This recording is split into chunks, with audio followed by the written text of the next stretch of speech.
लोग समान ज्ञान के प्राचीन इतिहास के सारे ऑब्जेक्टिव प्रश्नों का उत्तर देखेंगे जो कि बार बार एग्जाम में पूछे जाते हैं।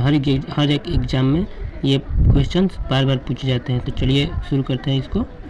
तो देख सकते हैं पहला क्वेश्चन है ये। पहला क्वेश्चन है निम्नलिखित में से कौन सा वेद वेदत्रयी में शामिल नहीं है। इसमें इसका आंसर हो जाएगा डी नंबर, अथर्ववेद। आगे देखेंगे हम लोग। इसका आंसर दीजिए कादम्बरी किसने लिखी। इसका आंसर हो जाएगा कादम्बरी की रचना किसने की, तो इसका सी नंबर बाणभट्ट। अगला देखेंगे, देख सकते हैं ये अगला क्वेश्चन। भारतवंश कहाँ का माना जाता है। इसका आंसर देख सकते हैं आप लोग, तीसरा नंबर सी हरियाणा। भारतवंश हरियाणा का माना जाता है। आगे देखेंगे,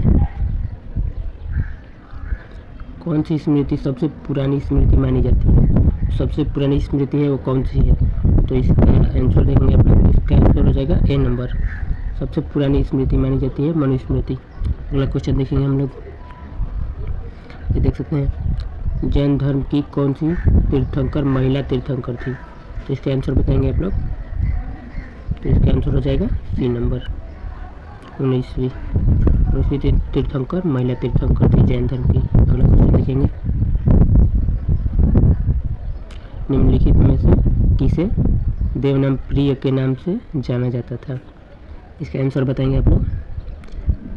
इसका आंसर हो जाएगा ए नंबर, अशोक को देवनाम प्रिय के नाम से जाना जाता था। अगला क्वेश्चन देखेंगे,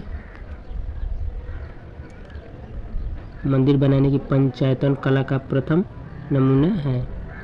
मंदिर बनाने की पंचायतन कला सर्वप्रथम नमूना कौन सा है, तो पंचायतन कला में सबसे पहले बना है ये ए नंबर दशावतार मंदिर जो देवगढ़ में है। अगला क्वेश्चन देखेंगे, दशराज युद्ध का वर्णन ऋग्वेद के किस मंडल में है, तो बताएंगे दशराज युद्ध का वर्णन ऋग्वेद के किस मंडल में, तो इसका आंसर हो जाएगा बी नंबर, दशराज युद्ध का वर्णन ऋग्वेद के 7वें मंडल में है। अगला देखेंगे, किस ब्राह्मण ग्रंथ में पत्नी को पति का आधा भाग बताया गया। इसका आंसर देखेंगे हम लोग। तो इसका हो जाएगा ए नंबर, शतपथ ब्राह्मण जो कि यजुर्वेद ग्रंथ का है। अगला देखेंगे, ऋग्वेद किस युग में लिखा गया था। इसका आंसर देंगे आप लोग जल्दी से। तो ऋग्वेद किस युग में लिखा गया था, तो ऋग्वेद लौ युग में लिखा गया था। इसका आंसर हो जाएगा बी नंबर। अगला देखेंगे हम लोग, अशोक के काल में कौन सी बौद्ध संगीति हुई। इसका आंसर बताएंगे आप लोग। तो अशोक के काल में तीसरी बौद्ध संगीति हुई थी। इसका आंसर हो जाएगा सी नंबर। अगला देखेंगे, सामवेद में कितने सूक्त है। सामवेद में सूक्तों की संख्या बतानी है, तो इसका आंसर हो जाएगा ए नंबर। इसका आंसर ए नंबर।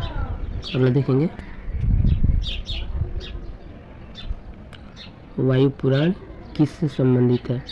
इसका आंसर बताएंगे आप लोग। वायु पुराण किससे संबंधित है, इसका आंसर हो जाएगा सी नंबर, गुप्त वंश से।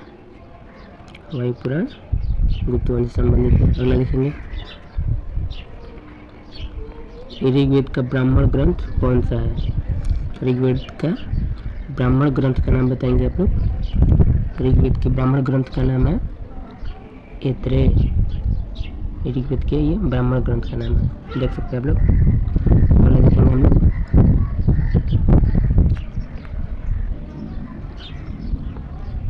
छठी शताब्दी ईसा पूर्व में ग्राम प्रधान को क्या कहा जाता था। छठी शताब्दी ईसा पूर्व में ग्राम प्रधान जो होते हैं उनको क्या कहा जाता था, इसका आंसर हो जाएगा सी नंबर। छठी शताब्दी ईसा पूर्व में जो ग्राम प्रधान होते थे उनको ग्राम भोजक के नाम से जाना जाता था।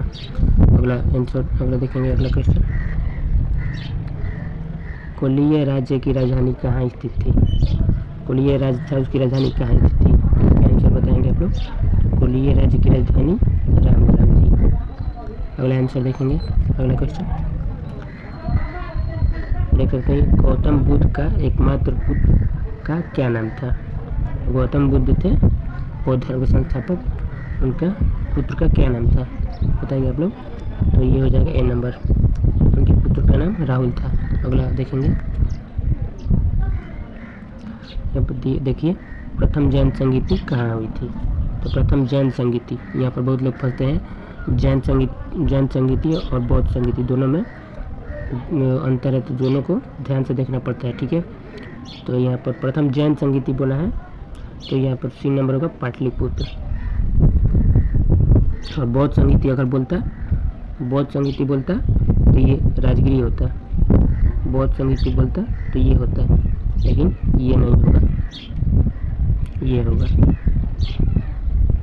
जैन संगीति बोला है तो पाटलिपुत्र होगा। अगला देखेंगे, हर्षचरित की रचना किसने की? तो इसका आंसर हो जाएगा ए नंबर, हर्षचरित की रचना बाणभट्ट ने की। अगला देखेंगे, ऋग्वैदिक काल में कौन प्रमुख थे? मतलब ऋग्वैदिक जो काल था उसके प्रमुख कौन थे? तो यहाँ पर दिए गए हैं, ये पुरोहित थे, सेनानी थे, जैमिनी थे कि सभी थे? बताएंगे आप लोग कौन कौन थे। तो इसका आंसर हो जाएगा डी नंबर, जो कि सभी थे, पुरोहित भी थे, सेनानी भी थे, जैमिनी थे, तो इसका आंसर हो जाएगा डी नंबर। अगला देखेंगे, ऋग्वेद का पाठ करने वाले ब्राह्मण को क्या कहा जाता था? ऋग्वेद के पाठ करने वाले जो ब्राह्मण होते थे उनको क्या कहा जाता था? तो इसका बताएंगे आप लोग। तो इसका आंसर हो जाएगा ए नंबर, ऋग्वेद के ब्राह्मण के पाठ करने वाले को होता या होत्र कहा जाता था, ये देख सकते हैं आप लोग। और देखेंगे, शतपथ ब्राह्मण किस वेद से संबंधित है? शतपथ ब्राह्मण किस वेद से संबंधित है? इसके आंसर बताएंगे आप लोग। शतपथ ब्राह्मण यजुर्वेद से संबंधित है, इसका आंसर हो जाएगा बी नंबर, शतपथ ब्राह्मण यजुर्वेद से संबंधित है। और देखेंगे,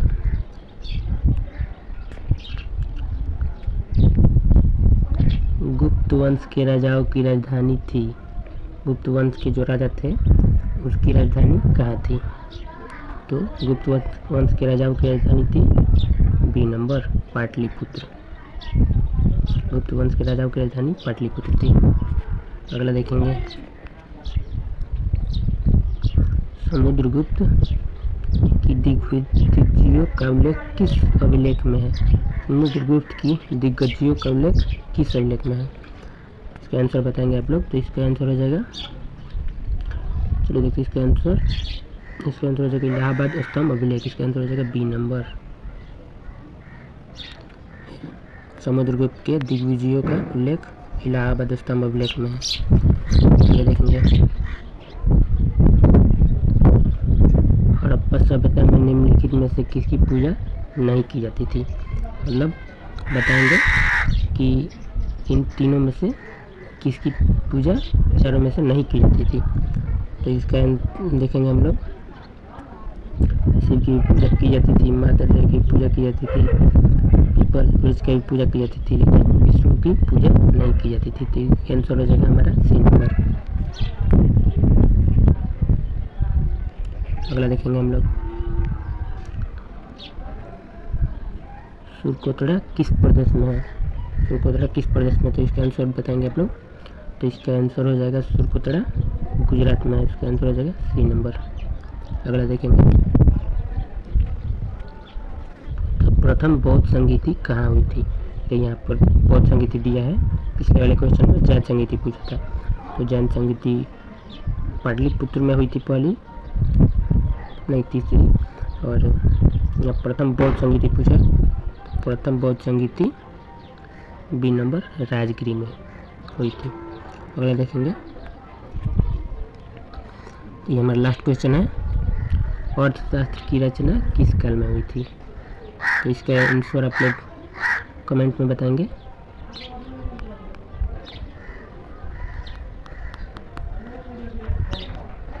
इसके आंसर कमेंट करेंगे आप लोग, तो ठीक है।